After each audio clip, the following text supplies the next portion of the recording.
Last week's dramatic arrest and prosecution of Busia Governor Sospeter Ojamong has been the center of focus at the Council of Governors.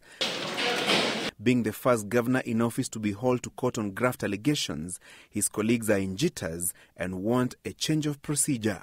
Senators, members of parliament, even the media saying governors should be accountable for a procurement process that happened. Yet, we don't sit in the procurement committee. We don't sit in the procurement evaluation committee. We don't sign off agreements. We don't sign off vouchers. We don't sign off checks. So how will you say government is directly responsible for acts committed by public servants employed by the County Public Service Board? And I think responsibility should be apportioned where it should be. But governors are the substantive county bosses and in control of operations, including use of resources devolved to the respective jurisdictions they head. How then would they escape responsibility when the resources are mismanaged?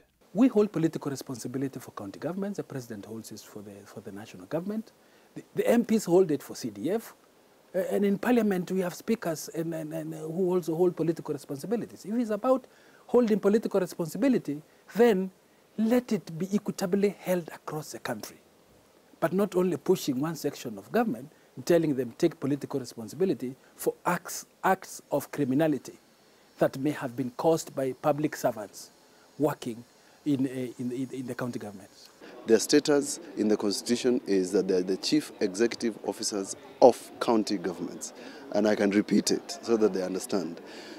Being chief executive officers of counties under Article 179, they are accountable and they must account under the Constitution. Though they seem to have backtracked on demands for immunity from prosecution, the governors insist that their stature as heads of county governments should be considered, just as the president is accorded respect. The only people in this country that head governments is the president and the 47 governors. There is no way a governor can be able to jump bail and run away. Run where?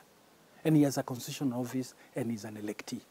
Is there a Kenyan who is supposed to be handcuffed and others who are not supposed to be handcuffed when they are arrested? You know, these council of governors must come down to earth. Sources at the Ethics and Anti-Corruption Commission and the Directorate of Public Prosecutions indicate that at least 7 governors are targeted for prosecution over a litany of corruption and abuse of office allegations.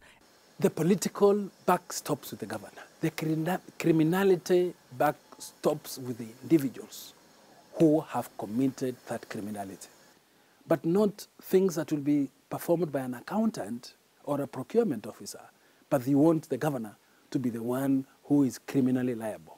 Francis Gashuri, Citizen Weekend.